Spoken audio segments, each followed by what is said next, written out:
Uh, okay, we're live. Okay, Arjuna, welcome.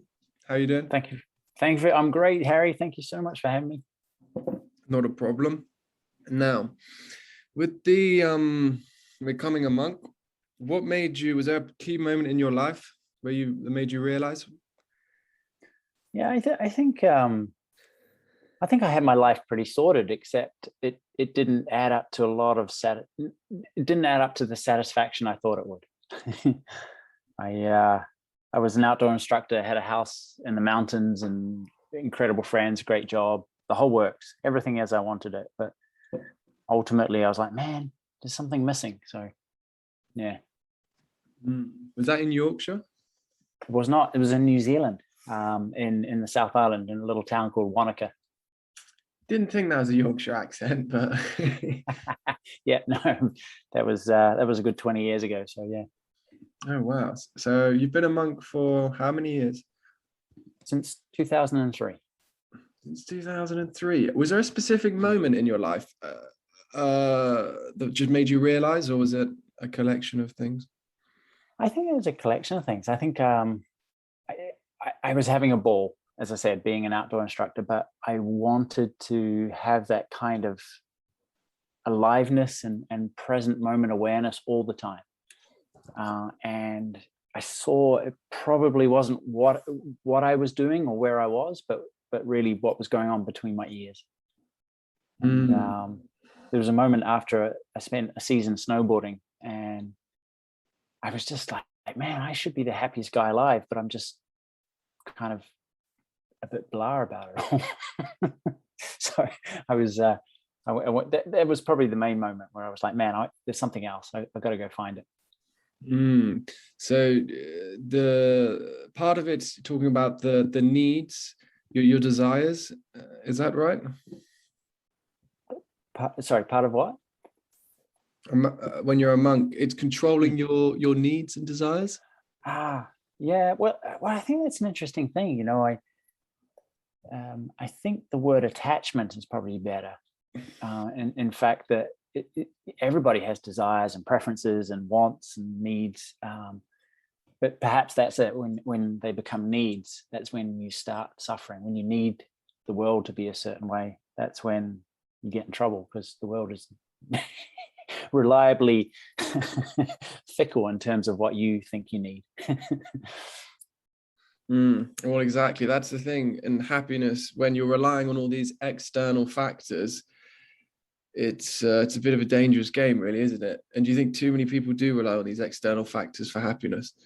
Yeah, absolutely. I mean, I think it's a rare person who can be completely satisfied regardless of the external world. But I think it's essential to work towards it, because, as I said, you know, the whole world is a world of change. And if you think, well, my peace or my satisfaction relies on this person or this career or this amount of money or the weather, you're going to be in trouble. Yeah, especially the weather in the UK. You can't. And I think COVID showed us that. You know, it showed us how little we are actually in control of, and that we all had this ideal future. Kind of, we had an idea of what the summer or the winter would look like, and then all of a sudden it was removed. And it was like, holy shit, what am I going to do? It reminds us a bit of the how the power of nature as well. Like, I surf quite a lot, and that's the thing I like about it, is when you're on the water, especially if the waves are quite big, everything else kind of seems somewhat trivial. I wouldn't say it's like entire survival instincts, but there's a bit more of that. You get humbled. I suppose that's the beauty of outdoors as well. Yeah, I think so too. You're a small part of something much bigger and much more magnificent than your worries and doubts and fears and little petty little bits and bobs. So yeah, I'm with you on that one. Especially in the UK, you know, with all this kind of materialism and stuff. But back to so what's your typical day like as a monk? Well, it was a lot different, because I used to live in a meditation center with a bunch of other monks, and now I have my own house with my wife and a couple of kids. So there's a lot of I still try and meditate maybe 2 hours a day, but there's a lot of looking after kids and household and sort of making sure the money comes in and all that sort of stuff. So it's very much like I assume, somebody else, a normal person's life. It's more peaceful, hopefully. Yeah, exactly. So where was it in New Zealand? You're at the meditation. What did you call the center? It wasn't a temple. No, I just called it a meditation center. Yeah. Okay. And what, you live there? I used to, yeah. So I've lived in centers in Canada, Mexico, New Zealand, Australia, UK. Oh, wow. That's about it. Yeah. So basically use it as an excuse to travel.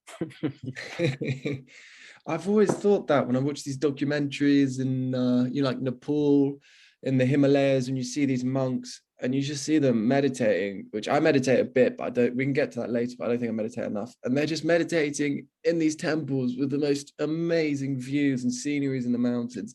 And you just think, yeah, that must be a properly nice life, actually, that. Yeah, you'd hope, but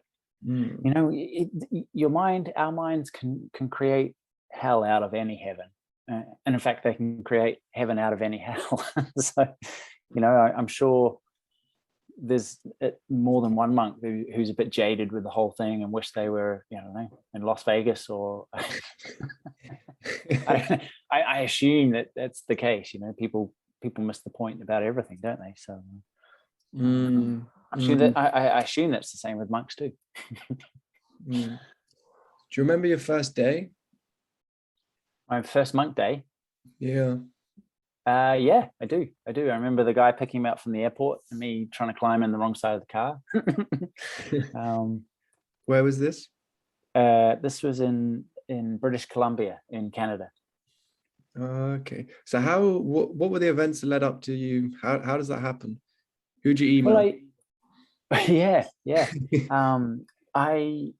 I learned because I decided I was trying to teach myself meditation. I was doing a lot of yoga and I was trying to remember the meditation at the end of the classes the various teachers would talk me through.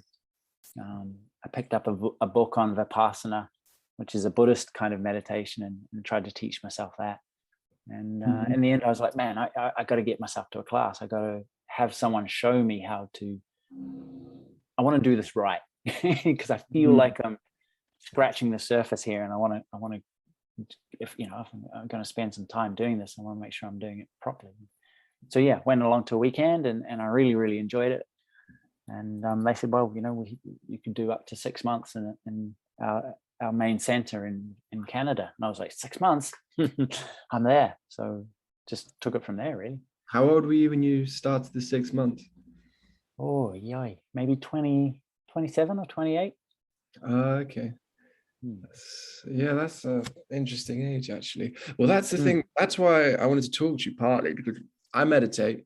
I do like a breathing based meditation when I focus on the gap. When I inhale, I focus on the gap between inhaling and exhaling, and then vice versa. When I'm exhaling, I focus on the gap before I inhale again. But I don't think I do it that well. I do maybe 10 minutes in the morning, and so I try to do some evenings, but the days I don't meditate, for sure, like I notice the difference. And I think the benefits of it are unbelievable. And since I discovered it, just watching a TED Talks, like my mental health was a bit bad from like too much drinking and whatnot, maybe 3 years ago. And ever since I discovered it, I'm that annoying person to all my friends, like, guys, you've got to try meditating. And I just feel like people that have never tried it really don't understand what they're missing out on. But equally, you probably think I really don't understand what I'm missing out on because I don't do it enough either, the length of time I do it for.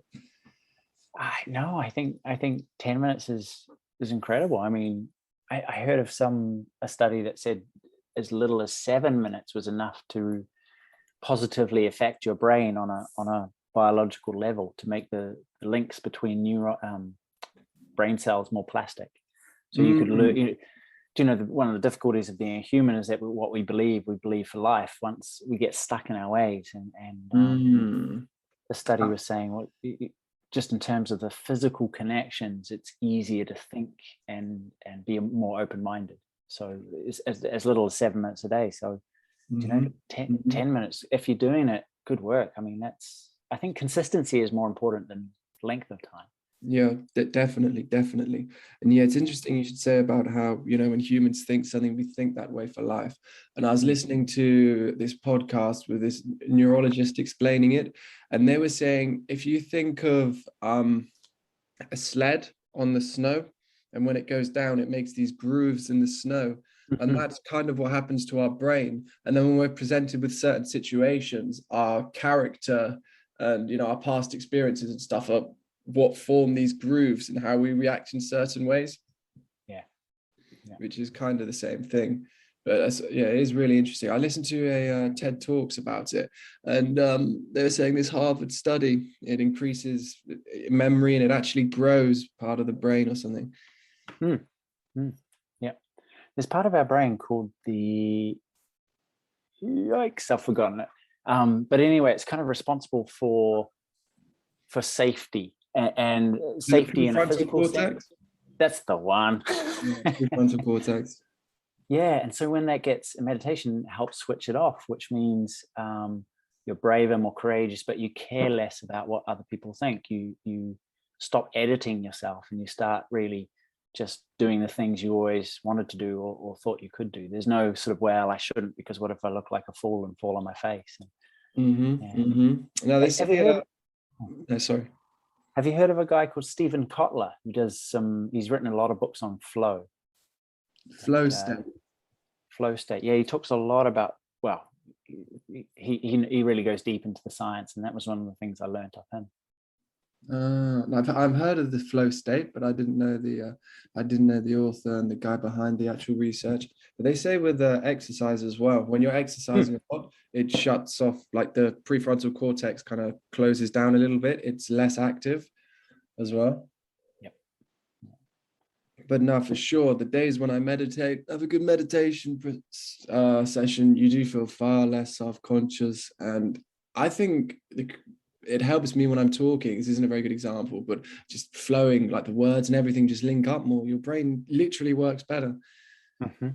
Yeah. It's just fascinating. Right? I liken it to the Alcoholics Anonymous have a prayer called the Serenity Prayer. And I think a meditation practice, especially in the beginning, you may not notice much when you have your eyes closed, but the effects on your life afterwards are, I think, very noticeable. And anyway, the prayer goes, give me the serenity to accept the things I cannot change, the courage to change the things that I can, and the wisdom to know the difference. And I think that's exactly what a meditation practice has given me, as well as the ability to be really authentic, really honestly, truthfully me. So not so much, you know, if people are listening out there saying, well, why should I bother? It's go for the change in your life rather than what you might get from a meditation session while you're doing it. That's deep. I definitely noticed the being able to control, instead of, sometimes I'm angry, but if I've meditated a lot that day, you still feel angry, but it's kind of like you're aware, okay, I'm feeling angry because of this, whereas you never have that other level before, you know. Yeah. Which is, and a lot of people I talk about, when they're angry at everything. Do you know, maybe it was an ex-partner or something, and although it's one person who's causing the grief, they let or the anger kind of bleeds out into everything, so the whole day is ruined. And I know, because I teach a lot of military and police these kind of techniques, and I keep saying to them, you know, don't make it about the one thing or the 5% of your day that was awful.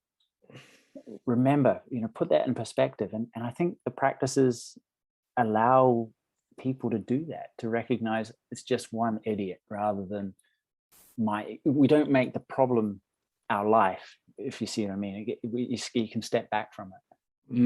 No, for sure. Well, that's the thing. When you're angry, your body, it's quite hard to say, oh, you're only angry about this thing. No, it's just a feeling you have. So whatever situation you're in, you're going to kind of reflect that energy a little bit more. So how do you, when you talk to the police and military, what's that about? Well, I mean, it was really because I live in a small town that's just across the hill from a big army base up here in Yorkshire, and I saw a stat that said something like suicides from veterans was greater than, say, the Falklands War, or any given conflict. I've heard that statistic. It's a shocking statistic. It's the same as the percentage of homelessness that are veterans as well. They're disproportionately veterans as well. Exactly, yeah, because they're all independent and wanting to get on and not bother anybody, so I'll just hunker down in the streets.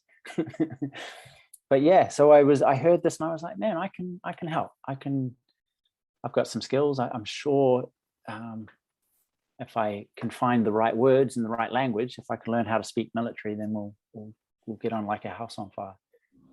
For sure. Speaking from personal experience, with like mental health, depression and things like that, maybe like 3 years ago when I was at university, I was in a pretty bad way, mainly self-inflicted from like drinking and doing other things. And I kind of had this choice. Me and a couple of my friends, we were in a similar situation, and two of them took, like SSRIs, antidepressants, and went down that route. I took them for about a couple of months or so, and then I took myself off them. I think I was on a sertraline because it was really weird. Like, sure, it stopped me feeling sad, but it also stopped me feeling happy, and it just kind of numbs your mind to the world. And they say the human brain is like the most complex organism on earth like that's ever existed. So I'm quite skeptical of the 30 years of medical science on that. I don't think we understand the full implications of what we're doing to our brains with these. But basically, long story short, like, I know to a fact this day that one of them is definitely still on the antidepressants, and I don't think his mental health's improved at all. And I think the other guy's in a kind of similar situation. Whereas that's when I found out about meditation, because I just started looking at all this self-help stuff, just started meditating a lot. And yeah, I've touched wood, I don't really have those problems anymore. Maybe a tiny bit, but certainly not to the same extent. And recently, I think the BBC did an article saying how GPs should try and recommend meditation now before the antidepressants and stuff. Because when I went to the doctors, the crazy thing was, she did ask, do I drink a lot? Do I smoke weed? Or do I do any of this stuff? But she never asked, do you meditate? Do you exercise regularly? Do you eat well? I feel like it was just kind of quite a lot wasn't said and wasn't asked. It should have been. Yeah. And my father-in-law used to be a GP, and he was notorious for running over time, because he was saying, well, they only give me 8 minutes to get to talk to this person. And I can't learn anything in 8 minutes. I can prescribe a pill, but I can't really get to the bottom of anything. So yeah, and especially if it's like a mental health problem, the chances are that person's gone through some trauma or they're in a difficult situation.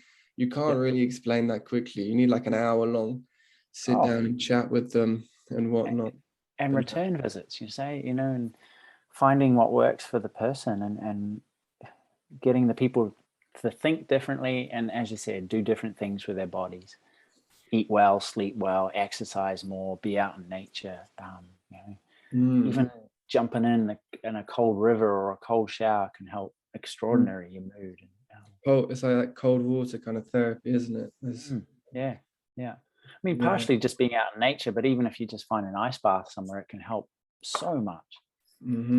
Well, here's the thing with this nature and, humans all living in cities and stuff now.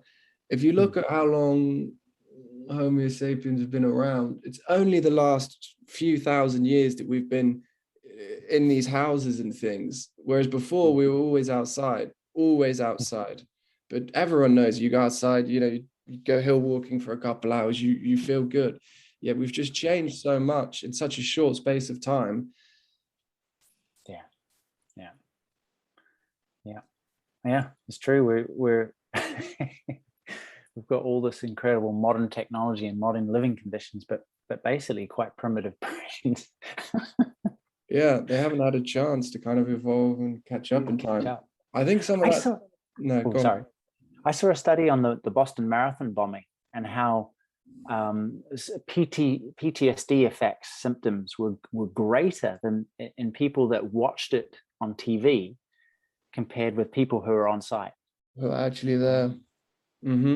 Mm-hmm. You know, and I mean, I basically, because you just see the news, the media is all drama. They don't show the resolution. The people on site were able to do something and saw some kind of the story unfolding.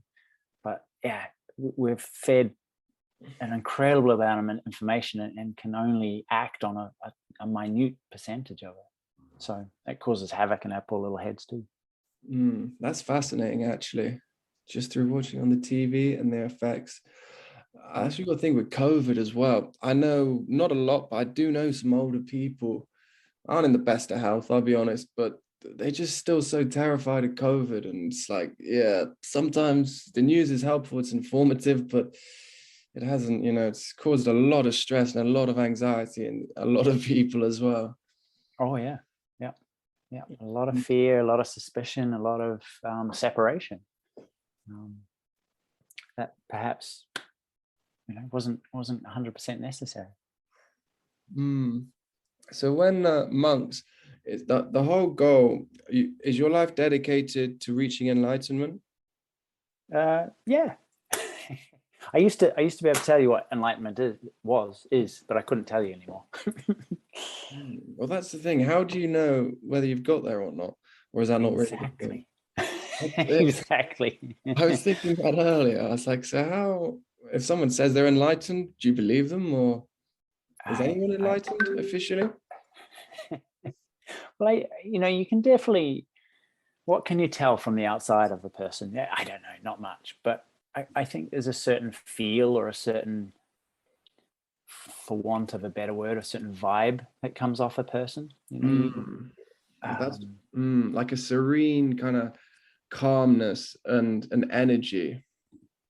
Yeah, but even that, because I have a friend who's from Las Vegas. Actually, he's a monk, and he's just the best storyteller you can ever imagine. He's alive, he's funny, he laughs incredibly loudly, and so if you were kind of had your mind fixed on that box of serene and calm, you might not fit my friend into it. But he's a spectacular human being in terms of his level of peace, his level of presence. So yes and no. I think in terms of, for me, it's really indication from the end of suffering. That's a good indicator. A really clear understanding of where suffering comes from, and ability to choose to not do it, not go there, not listen to the thoughts that create that. I mean, that must be challenging. He's got some serious discipline, a monk in Las Vegas, I must say. Well, I mean, it becomes crystal clear after a while. I mean, after you prioritize your peace or your present moment awareness, it becomes really clear when you get pulled out of that. It's essentially, that's what the practice has done for me, is show me how I know when I'm not there, and it doesn't feel very nice. So it's very easy to head back. So yeah, it's regardless of the circumstances. That's what I like about it. It's the fact that there's a presence that can be there regardless of where you are or what you're doing or who you're with. You really are. It's very powerful, actually. That it's incredibly useful to have. I think the problem I have is what I often do. I haven't done it recently, but I'll start meditating, like take discipline every day, when I'm in a bit of a bad place and things aren't going so well. And then as soon as things start getting better, I'll just stop for like a week or so. Whereas, it's not really what I need to be doing. I need to have the discipline to keep meditating, keep doing it when things do get better. When you were a full-time monk, shall we say, at one of these places, how many hours a day did you have to meditate for? There was no real have to, but there was probably 5 hours a day of group meditation. So an hour in the morning, 2 hours in the afternoon, and an hour just before bed. Is that right? That's not good math. I mean, for No. people that Anyway. for people that are listening that have never tried meditating before, I can't really explain how hard that is. That's insane. When I first started trying to meditate, I think it took me about a month until I could sit down for 5 minutes and kind of have the ability to let my thoughts pass and that. So I don't understand how you can even do that for 5 hours, to be honest. What are the techniques you use to sustain that? It's called the Ashaya's Ascension. And I was going to say that there are many different ways of moving yourself from one place to another. Physically, you can walk, you can take a bike, you can take a rusty old car, you can, there's many different ways, and some are faster and more comfortable than others. And it's exactly the same with meditation techniques. They really are vehicles to a deeper sense of you, and that deeper sense of you is very satisfying. Once you find the right vehicle, once you know what you're looking for, it's very easy to sit there for as long as you want. It's but it's all about the vehicle. So what's your method? Is it breathing similar to mine, or? Well, it's kind of we call them attitudes. They're kind of mantras or little phrases that you don't want to say repeat, because mantras have this idea of that you repeat them to block out thinking. But they're repetitious in that you like throwing a stone into a calm pond. You throw the pebble in, you watch the ripples go by, and then the pond calms again. You throw another one in. So it's not really about blocking anything out, but noticing a deeper level of your experience. So is it like a word you repeat in your head? Yeah, like a sentence. They're based on praise, gratitude, love, and compassion. They're very, pleasing to the surface of the mind, but they also, like a tuning fork, sort of align you with something that's already here. Well, here's the thing. People that, they're always thinking negative thoughts. It says the average person thinks 70,000 thoughts a day in your waking mind. And so if you have a lot of, but the majority of those thoughts are just the same, like 10 or 20 thoughts, whatever, just being repeated. So if you do have that negative mindset, I mean, what your brain goes through is really, it kind of accumulates to something really quite destructive, doesn't it? Oh yeah, and those grooves you were talking about, they become that through habit, through programming. That becomes your operating system. Those grooves become one of negativity, and I can't, and everybody hates me, and I'm a failure, or whatever they might be. And so but it's just a habit. It's not a truth, which is a nice thing to look at it. It's just a brain pattern, not something that's real. Right. And I think the problem with a lot of people is they can't even conceive of a situation when they're in their lives and they're not thinking this way, and they're not always having these terrible negative thoughts and stuff. But it is very difficult to kind of fight out of it. But I do think, meditation is a kind of a good way. It's a solution. And I don't think it gets discussed enough. I feel like a lot of people that don't understand that much about it, because the science on meditation, it's relatively new, isn't it? It's only recently, like, the top institutions are taking meditation really seriously and its benefits and stuff, but it hasn't been around for that long. So sometimes people think, oh, you're a hippie, this and that, when you discuss it. And I just feel like, have you tried it? Yeah. Well, do you know what? I think it was Time magazine. It was back in the early 2000s. One of their covers was meditation, one of the greatest things you can do to improve your life. So it's been on the boil for a long, long time, but I think getting increasing momentum. But I think you're right too. I think a lot of people think, well, it's not for me. It's just for those hippies. But people have a poor understanding of what it actually is. They think they know. That's what I find frustrating. Like, when my friends and I try to persuade them, I don't want to be a dick and force them, but out of, I don't know, 20 people I've tried to get doing it, the one person that has, he's always like, so grateful for me showing him, like, this helps me so much. Thank you. It's like, yeah, everybody else needs to kind of listen. In terms of the culture's perception of it and all of the different countries you've practiced in, where would you say, which country is the most kind of understanding, like normal members of the public are the most kind of understanding and supportive of it? Probably Taiwan when I went there. Oh, really? Just no deal with concepts like enlightenment or ending suffering or the power of the mind. Nothing like that. I didn't have to explain anything. They were right into it. They were fully on board. That's interesting. How long were you in Taiwan for? I think I've had 4 trips. Mostly short, just sort of 4-week trips. But one I did 60 days there. It was fun. It was just so cool. No, I don't know anything about Taiwan really, other than China don't look like it. Exactly. It's about the limit to my knowledge, but yeah. Where would you say is the least understanding? The UK's got to be up there. Yeah, the least understanding. Maybe, and not the least understanding, but I would say Australia for the most happy-go-lucky people, therefore relatively content with their lot.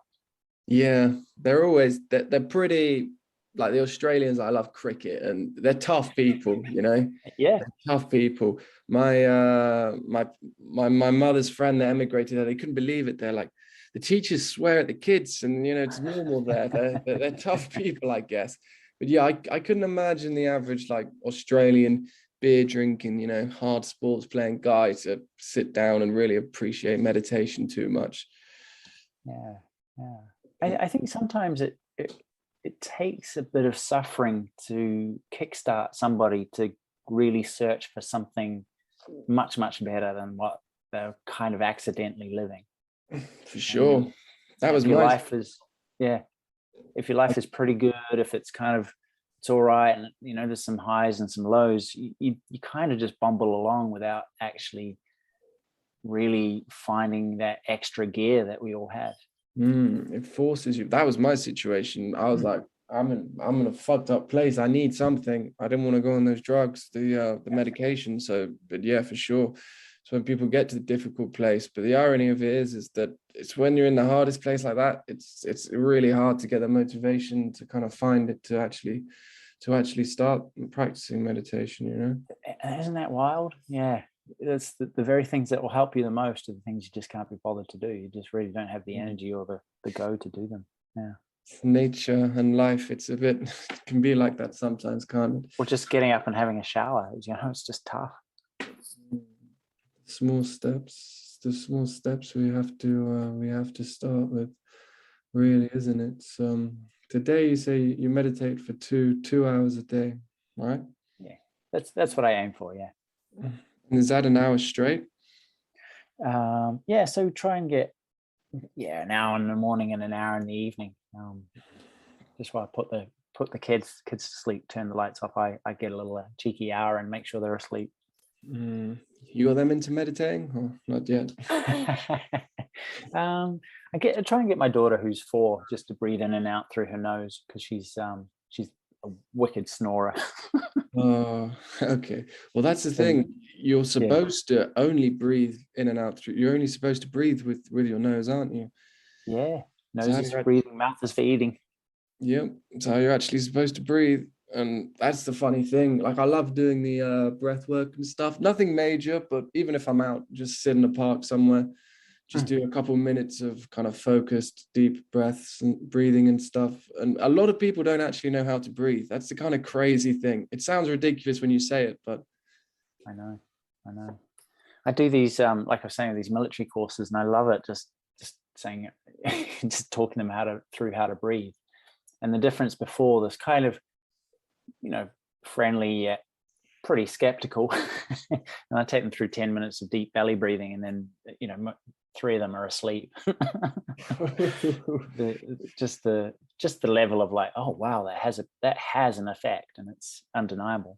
So it has a huge effect. It's calming for me. If I ever need to do like presentations or speak in front of a large group of people, it helps so much. It just gives you this kind of calm and peacefulness. It's really quite astounding, and it's kind of sad how most people don't really know about it, to be honest. no. But yeah, I still find it fascinating. So how many years were you like a full-on, I'm a monk, this is what I do every day? And probably 7, I don't know, let's minus that. Probably 14 years. 14 years. Yeah. 14 years. Wow. I mean, it's really, I meditate a lot less, but I probably I do as much teaching and traveling and talking to people as I ever have done. It's just now I'm married with a couple of kids. So yeah, different kind of commitment. Even if you're a monk, you still got some of those kind of everyday responsibilities. Yeah, and it's awesome because I mean, they've taught me so much about attachment and how I need things to be a certain way, and peace when they're throwing a tantrum. I just like, well, it's they've shown me a ton that I would never have seen if I was some celibate dude in a cave somewhere. You kind of see the benefits when it's applied to real life and to every. How do you think, like with the kind of materialism and stuff, do you think it's detached you? Like, were you ever a materialistic person? I was, but in a different sense. I mean, I was always after the next kayak or the next river to tick off my list, or it wasn't kind of the corporate rat race type materialism, but it was definitely fun stuff, overseas holidays, adventures, you know, sort of reputation. Oh, he's paddled this particular river, that kind of materialism for sure. Did you have a sit-in kayak? Yeah, one of those ones with the spray decks and Yeah, the spray decks, the full works. You still kayak or not? Oh yeah, I try to, as much as I can. Is it rivers you do, or do you go ocean? Yeah. You're in Yorkshire. No, gravity fueled. I'm a bit lazy, so it's nice to start at the top and get out at the bottom. No, I love that. If I'm kayaking, I like the waves. It's kind of different, but yeah, kayaking on rivers, I much prefer it. I use like a sit-on kayak though. Oh yeah. But I don't really like the lakes so much. Like you said, it's a little bit tiring, isn't it? So even then though, you are like they say, when money spent on experiences, people always feel better and like get more satisfaction from that than money spent on like material things. But you are never incredibly materialistic. But I just feel like it's a big problem in the UK. And for example, I was reading the other day, and it's the companies per capita per person, the amount they spend on marketing per economy per country, and the UK has one of the highest in the world, even higher than the United States of America. I was really shocked. But then I think that kind of explains why people are so materialistic in this country. Oh, I didn't know that. That's amazing. Yeah. Well, I think for me, there's nothing wrong with possessions and experiences and really chasing the career that you want. But like we're saying in the beginning, it really comes down to whether you need it or whether you want it. Now, if you need it to fill some kind of hole or prove yourself or gain a reputation or something like that, you're always going to be disappointed, because the thing will never really give you what you want. But if it's something, if you have everything that you need in terms of a roof over your head, hot running water, a bit of money in your bank account, and then the stuff that you want, it's completely freeing when you realize how little you need versus, and then you live a life of, hey, this really excites me. It's a completely different way of existing. In fact, I wouldn't call it existing. I'd call it, really celebrating a life. Well, here's the thing. People, especially like my sister lives and works in London and stuff, and the salaries are great and all of this. But at the end of the day, when you break life down, you know, we've all got roughly, unless you're unfortunate, we've all got roughly the same number of hours and some same number of days alive. And Yep. what really counts is how much of that time you spend when you're genuinely happy. Yeah. And I don't think that message gets talked about enough. No. But yeah. Right. Yeah. I mean, I spent a little time in London, and I loved it. I mean, I wasn't working, so I was on holiday and, you know, sleeping on my friends' couches. But you know, the ability to go out and see a band or a comedy night, or just the hustle and the bustle and the culture of a huge city was incredibly good fun. But I imagine, like anything, you can get stuck in a little rut of just wake up, go to work, come home. And, you know, if you're spending 3 hours on the tube each day just to get to work, that could be grim, you know.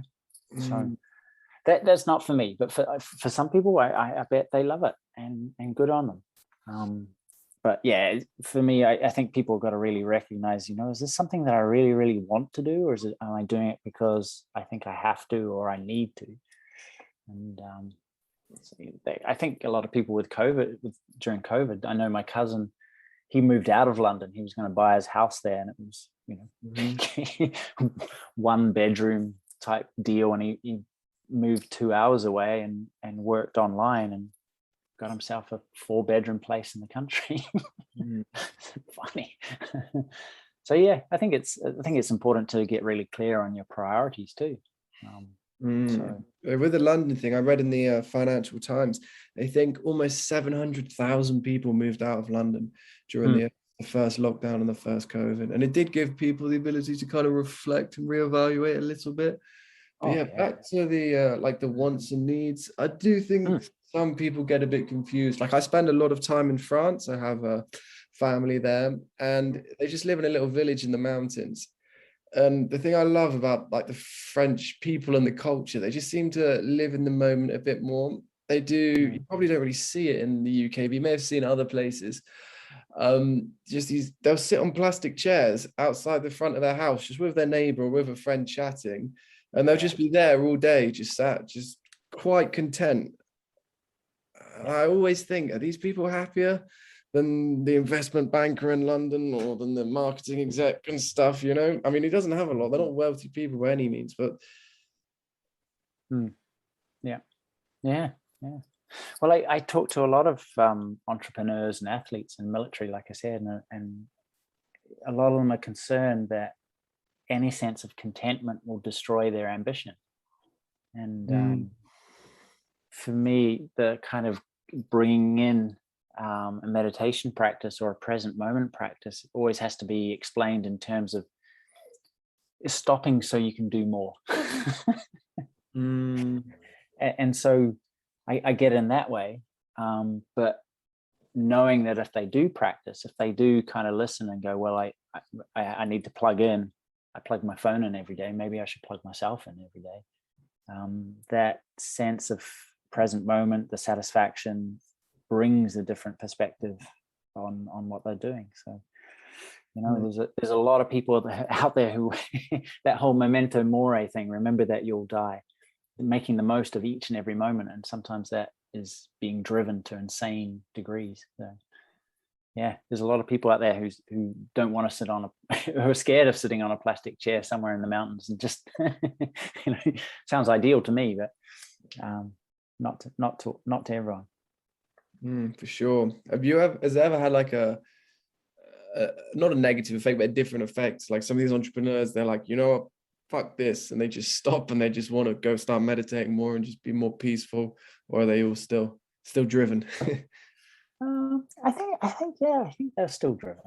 I think if someone really takes this, though, they balance, they become more balanced, right? I think that's the beauty of meditation, is it allows you to be a true and authentic version of you. And so if you're pretty driven, then I don't think people are going to quit in a heartbeat. No, you're right. It sees you have more clarity of what you want, not less. It doesn't kind of confuse you. It just enhances what you think is your vision and what you want from life. I mean, it's one of the things we have in our Western culture, is this whole kind of split between the spiritual and material, between the world of doing and goofing off. And you kind of, people think you have to pick one. What do you want to do? Pick a spiritual path or a path of ambition and making your way in the world? And I'm trying to tell people you can have both. You really can. That balance is the key, that with an inner foundation of presence and peace that makes you more effective at doing what you want to do. And so you can make a bigger difference, depending on exactly where you point your attention. So, yeah. How do you think it helps you with your relationships, friends, family, everything? I think the main thing is the ability to love them exactly as they are, to not get too attached in how they might be, and just really accept them fully. We're all imperfect. Oh yeah.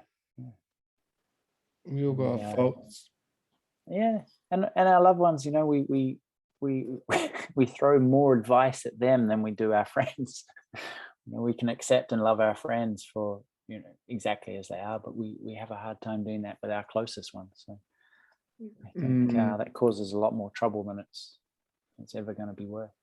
For sure. Like when you see your friend and they're not like a major thing, but they're fucking up a little bit of their life in a little way, you're far less concerned. You're not really going to try and change the entire course. But yeah, with loved ones, it's difficult.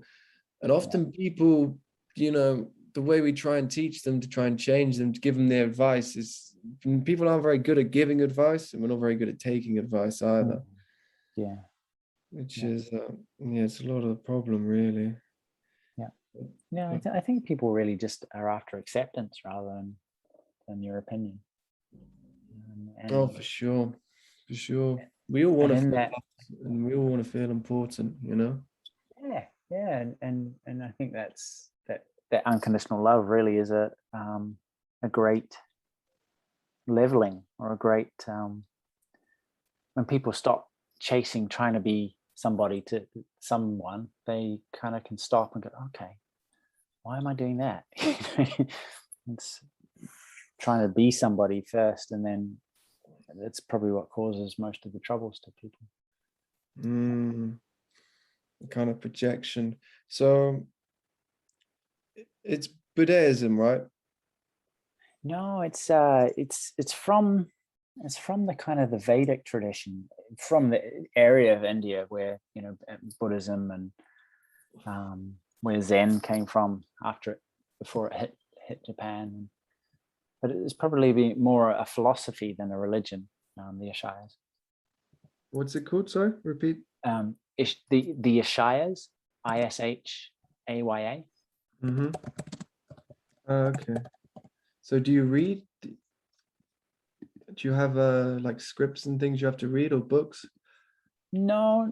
I mean, it's why I call it a philosophy, because it's more about a direct experience of something than gathering knowledge about it. I don't know if you've ever heard of a guy called Alan Watts, who is well worth checking out on YouTube. But he was a guy in the 60s and 70s who's just a wonderful scholar. But he talks about the people getting so interested in the knowledge that they'll eat the menu rather than directly tasting the experience of the meal. Always laugh at that. I like that. No, that's good. Do you ever, did you ever think whether this is the right life path? Do you ever have those doubts? Yeah, a couple of times, but not. It's been interesting, when my fellow teachers or my fellow monks have done something or quit the path, it's been like, and then I've gone, well, hang on, what does my practice give me? Regardless of anybody else, what is it? Really narrowing it and becoming clear on what the results are for me. And when I do that every single time, there's no doubt. I mean, it's on that personal, direct level. It's given there's nothing to run away from. But I think so often we're used to kind of we're in it for other people in a sense. We really wonder, we really care what other people think, and so somebody else quits, we go, oh, hang on. So, yeah. It's a bit of a weird kind of way to relate, but it was a Kanye West lyric when he said something like, everybody's too self-conscious, I'm just the first to admit it. And then I heard it a couple of years ago and I was like, oh shit, I mean, he's crazy, but he's kind of got a point. And like sometimes the way he always acts so crazy is he's trying to explain to everyone we are all a bit too self-conscious, and you know, that's what they say, like confidence and things is the key to success in life. And yeah, on that point though, I feel a lot of the problem is that in society, the reality is you got to pay rent. And the UK, especially in the South, is a very expensive place to live. And a lot of people are kind of pushed by fear instead of kind of pulled and like going themselves by love. They're not choosing to do this career because it's what they love. They're acting through fear too often instead of acting out of love. Yeah. You know? Well, that was one of the moments early on in my life. Was like, do I want to chase something through fear, like you're saying, or do I really want to give a chance to something that I love, which scares me silly? But do I want to go off on a path that's less traveled, and but do I want to really give it a good shot, and therefore say I have given it a good shot? That was a big thing for me too. No, I think it's a very brave decision. The decision you took, like most people, even if they want to do that, they're far too scared. You know, they can maybe talk down the pub or whatever. That's what they'd like to do. But to actually go and do that at 27 years old, I take some, I take some balls. That's a very brave decision, and I respect it. I think it certainly makes you a very interesting person. Thank you. Well, you know, my friend, I was telling my friend this dilemma I was having. I was like, do I stay or do I go, kind of thing. And he said, you know what? If it doesn't work out, you can always come back. When he put it like that, I was like, you are so right. You know, what am I going to lose? A year, 2 years, 10 years of my life? What do I have to gain? Something, a life that I really, truly love? Wow, that's worth, you know, a little gamble. So. Certainly is. And it's kind of like an entrepreneur. Instead of you risking capital, I suppose you're risking your time, kind of the opportunity cost of, you know, working for those years or not. Do you remember how you used to feel before you started practicing? Sure. Yeah. I mean, the main thing I remember is like being aware of being stuck in those grooves you were talking about, like almost like a loop in my head, and just not being able to get out of it. Like being aware that there was nothing I could do about the particular situation I was worried about or anxious about, but still being anxious the same. And it was bizarre to be that kind of aware of what's going on, yet having feeling like there was no option to no exit door.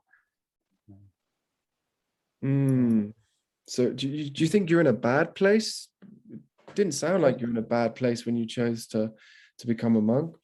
No, I don't think I don't think I was a particularly bad place at all. I think, but I knew how good life could be, and I knew how out of control I felt when the tops of those roller coasters turned into a descent into the bottom of things. So it was never awful. I was never, I mean, my later years, I was never really suicidal or deeply depressed or frantically anxious, anything like that. I just realized there was a lot more I could be living. And I just wanted that more permanent. And even if you're lucky enough like us to live in well-developed countries and stuff, the reality is life still gets pretty bloody tough sometimes, you know? Oh, sure. Yeah. And absolutely. I just find it fascinating talking to a monk. Yeah, well, you know, for me, it was really kind of tied up with a sense of purpose as well. Is getting to 26, 27 and kind of settling on this career as an outdoor instructor, but not really feeling like that was the whole of the picture. like feeling like there's something else for me to do, to be. And so in terms of meaning and purpose, it really was a quest for, I really want to make the most of this. I want to learn how not to suffer, how to to end suffering in my life. And that was that was all part of the purpose and part of the, hey, let's get off my ass and risk something. Well, the suffering, a lot of people suffer just kind of in the day-to-day business. So how much do you think you're kind of suffering from everyday stresses? How much has that been reduced? It's hard to kind of understand from someone that's on the dark side, living on the dark side like me. Well, I think if you follow this path, what you get is a really crystal clear understanding that it's never the external world that causes your suffering. It's always your relationship to it. It's always our resistance, or the fact that the problem has become, we're so focused on the problem, it's eclipsed everything else, and it's become our life. And so you become hell-bent on removing the problem so you can get on with life. And I think this inner path really shows you how that's never the case. There's always going to be problems. There's always going to be the unwelcome and the unexpected. And really, the only thing you can do is change. Well, first and foremost, you can change your relationship to the thing. And that you just get to see that happen quicker and quicker. You get to see yourself, your thoughts attached to the problem, and cause yourself suffering, and the belief that I don't want to have this and don't want to do this. And you just see it. You see yourself getting into your own story more quicker and quicker. So you get out quicker and quicker. No, I like that. I was just reading here. Scientists at Harvard see the phenomenon as a profound example of the mind's ability to influence the body. In a remote Buddhist monastery in northern India, a group of monks sit calmly, lightly dressed, and unaffected by the shockingly low temperatures of 4 degrees Celsius. There are those stories, aren't there? Like these really extreme ones, the way monks can control their bodies in such a way to mitigate like physical pain and yeah. Well, there's that Dutch guy, Wim Hof, who the ice guy, the Iceman. Yeah, same deal. Using the power of the breath and the power of the mind of focused attention to change the body. Did you see they injected him with this pathogen? Did you see this? I did, yeah. And his body just kind of fucking fought it off, and he controlled it and fought it off. And like, it would never happen like that to a normal person. Yeah. That's crazy.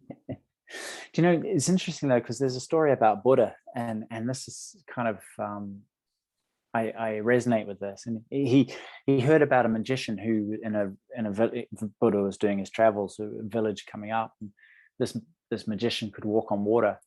And he met this guy, and everyone was saying, isn't he amazing? Isn't he incredible?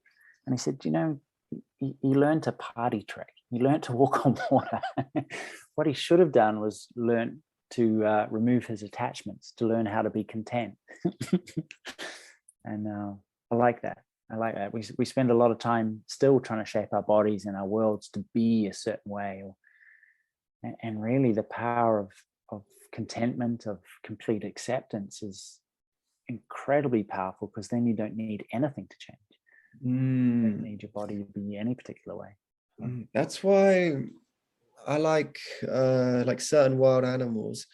Obviously their lives are pretty stressful. If you're not top of the food chain, there's many things out to kill you and stuff. But I feel like some of those kind of sense of contentment. The other day, near where I live, it's like a canal, like a stone's throw away from where I live. And I was just pushing my bike up these steps, and I saw this, a heron.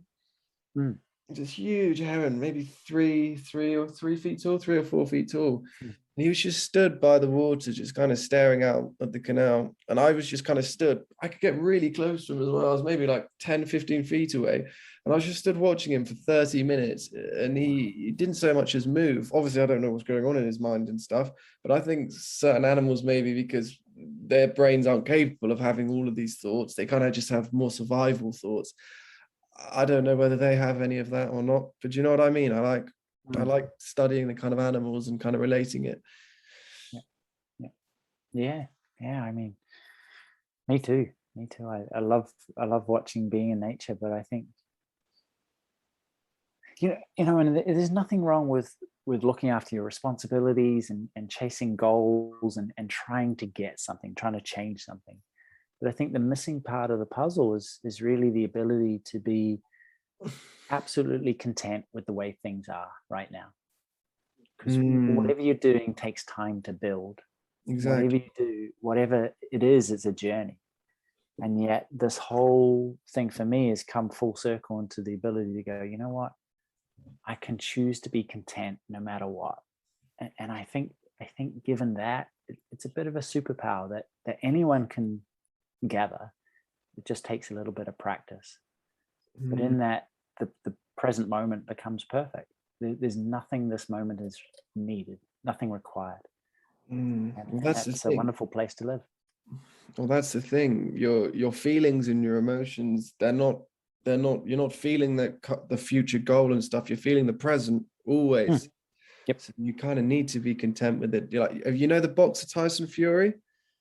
Yeah. Obviously, like his story, he had bad mental health problems and stuff. And I think, he could have benefited from it, because that's what he said when he beat Klitschko in Kiev in Ukraine. Something he'd been wanting to do, his goal all his life, ever since he started boxing, age like 11 or whatnot. And he said once he did it, this mountain he'd been trying to climb his whole life, that's when he just went downhill, started drinking crazy, blew up to 27 stone, started doing all the drugs, doing all the cocaine. And he said his mental health, just because he had this one goal that he kind of pinned everything on his life, the greatness, the glory, the millions, the success. But when he got there, he said he felt like nothing, and he was like, oh shit. And then yeah Michael Phelps, the Olympic swimmer, he's just produced a documentary last year on the same thing. I think it's called Gold Medal Blues or something like that, but he interviews a bunch of Olympians who are like, I've achieved everything and I've got nothing. Huge amounts of despair and even suicide amongst these sporting legends. So it's the same when you pin, I will feel a certain way when I get to the top of the mountain. It's never the case. You've got to learn to find contentment as you are. Contentment's never caused. It has to be chosen. Ooh, I like that. It could be a good quote. You can have it. Thank you. But no, I think it's interesting. What time is it? We're going for like an hour and 10. Do you want to wrap this up? Sure. If you haven't got any more questions, I'm happy to finish. No, I don't think so. But listen, Arjuna, it's been a pleasure. Very interesting. I've never spoken to a monk before. I feel like I've learned a lot, and I promise you, I'm gonna focus on kind of contentment. Being a bit more content in the present over these next couple of weeks, and hopefully it kind of sticks a little more. Yeah, good on you. And consistency is key. It's just a habit, really. And so learning to choose to be content and fulfilled no matter what's going on around you or within you is really just creating a new habit. So it's well worth practicing, No, for sure. I will. All right, man. Let's wrap this up. Hey, thank you so much. No worries.